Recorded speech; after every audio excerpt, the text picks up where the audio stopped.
I was so tired coming into work. I didn't think I was gonna make it. Like, ridiculously tired.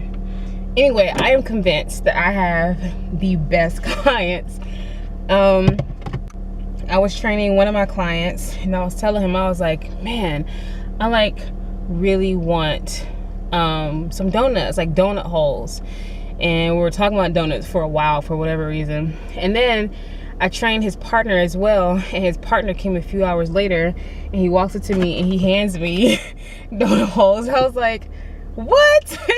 So sweet. I guess he told him that. I was like, hey, you know, Jennifer really wants some donuts, and pick some up for me. Isn't that just so thoughtful?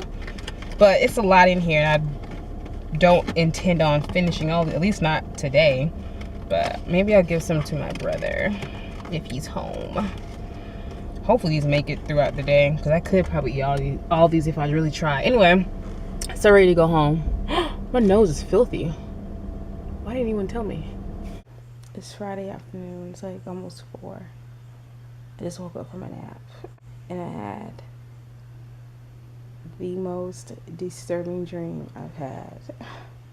Well, not the most. One of the most disturbing dreams I've had. Apparently something like chaotic or something that happened in the world or something.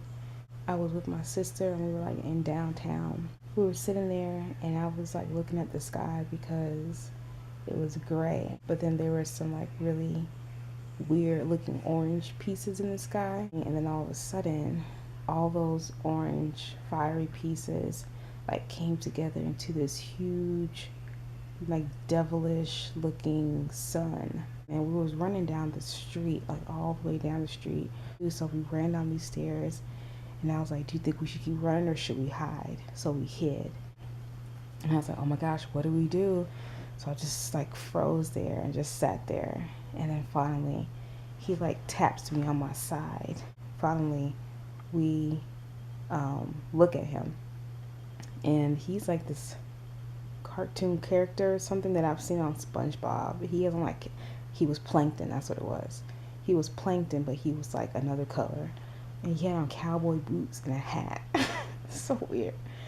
He was like, look, I'm gonna give you guys one chance. All you have to do is just conquer this challenge. It's only gonna take you 13 seconds. If you can get through it for 13 seconds, I'll leave you alone. So my brother popped up out of nowhere, and he was like, what are you guys doing? Like, what's up? So I was telling him, I don't know how he knew, but he was like, yeah, you guys can come in this room right here to do the challenge. So we went into the room, and as soon as my brother shut the door, the air started escaping from the room. And I was like, oh my gosh, because one of my biggest fears is to kind of like is to actually feel myself die and to feel myself losing air. So we're in this room where the air is being like taken out slowly by slowly. At this point, I don't know if Andrew's even breathing or not, but I started using this technique that I used back when I was in like choir, where, you know, you would have to hold long notes, but as I'm holding long notes, I'm able to still somehow take a breath, even though I'm still using my vocal cords. So even though I'm like singing and holding this note, I can still breathe and hold the note. So it got to 12 seconds, and then it got to like 12 and a half, and things are getting kind of white and fading. I was like, oh my gosh, I'm dying.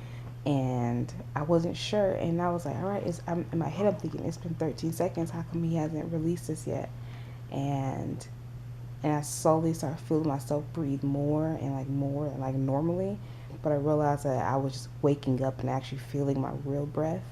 And I was like, and I woke up just like, what the world?